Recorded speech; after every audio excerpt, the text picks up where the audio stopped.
ఇక్కడ మా అక్కలంతా వచ్చారు కదా, అందుకే వాళ్ళ కష్టాలు చూసి 1200 కాదు ఆడబిడ్డల సొమ్ము దోసుకున్నాడు బాగుపడాడు. అందుకే పేదింటి ఆడబిడ్డలకు ప్రతి ఇంటికి 500 రూపాయలకే సిలిండర్ ఇచ్చి ఆడబిడ్డలను ఆదుకొని ఇవాళ ప్రతి పేద ఆడబిడ్డ కళ్ళల్లో ఆనందం మేము చూస్తుంటే వీళ్ళ కడుపు కసిమసి అవుతున్నది. కేసీఆర్ కడుపు, నరేంద్ర మోడీ కడుపు. ఈ ఆడబిడ్డలకు 500కే సిలిండర్ ఇస్తే మా మాట ఎందుకు వింటారు? ఆ సిలిండర్ గుంజుకోవాలంటే కాంగ్రెస్ను ఓడగొట్టాలని ఇలా కుట్ర జరుగుతుంది మిత్రులారా. ఇదే కాదు మిత్రులారా, వ్యవసాయం ఉన్న వాళ్ళకే ఉచిత కరెంటు, పొలం ఉన్న వాళ్ళకే ఉచితంగా ఇస్తే భూమి లేని మాలాంటి పేదలకు మా ఇంటి కరెంటు బిల్లు తడిసి మోపెడవుతుందని మా పాదయాత్రలో చాలా మంది పేదోళ్ళు వచ్చి చెప్తే మేము ఆలోచన చేసినాం. పార్టీ అనుమతి తీసుకున్నాం. రాహుల్ గాంధీ, సోనియా గాంధీ గారితో మాట్లాడినాం. అందుకే ప్రతి పేదవాడి ఇంటికి 200 యూనిట్లు ఉచితంగా కరెంటు ఇచ్చి 0 బిల్లు ఇవాళ పేదవాడి ఇంటికి తీసుకొచ్చి బిల్లు కట్టాల్సిన పని లేదు, 0 బిల్లు అని చెప్పి ఇవాళ పేదవాళ్ళని ఆదుకున్నాం.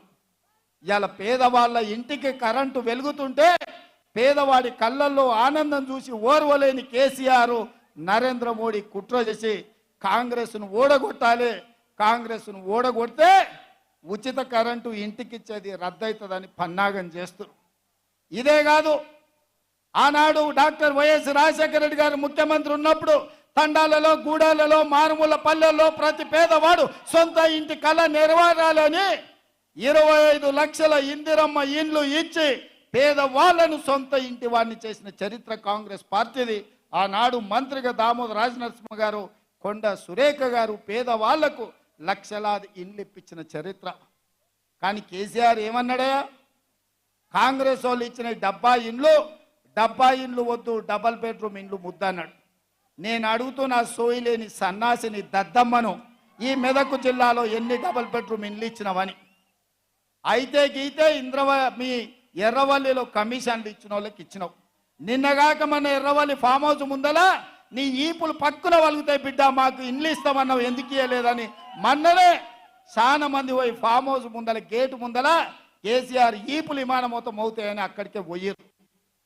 మరి ఇవాళ నేను అడుగుతున్నా, మా రెవెన్యూ మంత్రి, మా హౌసింగ్ శాఖ మంత్రి పొంగులేటి శ్రీనివాసరెడ్డి గారి నేతృత్వంలో ప్రతి నియోజకవర్గానికి 3500 ఇండ్లు, రాష్ట్రంలో 4,50,000 ఇండ్లు, 22,500 కోట్ల రూపాయలతో పేదవాడికి ప్రతి ఇంటికి 5 లక్షల రూపాయలు ఉచితంగా ఇచ్చి మీ ఆత్మ గౌరవం నిలబెట్టడానికి మనం పథకం ప్రారంభించుకుంటే పేదోడికి సొంతిల్లు వస్తే వాని ఇంటి ముందర కాలు మీద కాలేసుకొని కుర్చీలో కూర్చుంటాడని కక్ష కట్టి కాంగ్రెస్ను ఓడగొట్టి ఆ ఇచ్చే ఇండ్లు రద్దు చేయాలని ఢిల్లీలో ఉండే మోడీ, గజ్వేల్లో ఉండే కేడీ కలిసి కుట్ర చేస్తున్న మాట ఇక్కడున్న యువకులకు నేను చెప్పదలుచుకున్నా.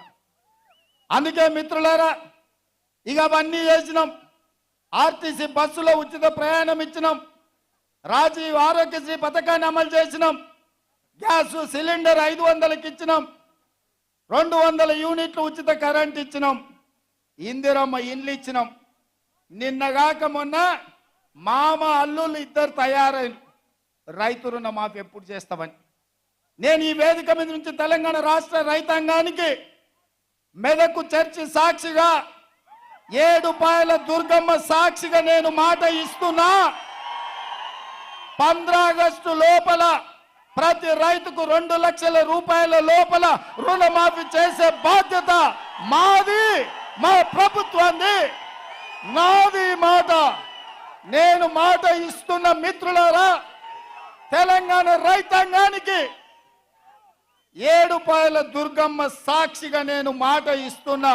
15 ఆగస్టు లోపల మీ 2 లక్షల రుణమాఫీ చేసే బాధ్యత నాది. ఇదే కాదు,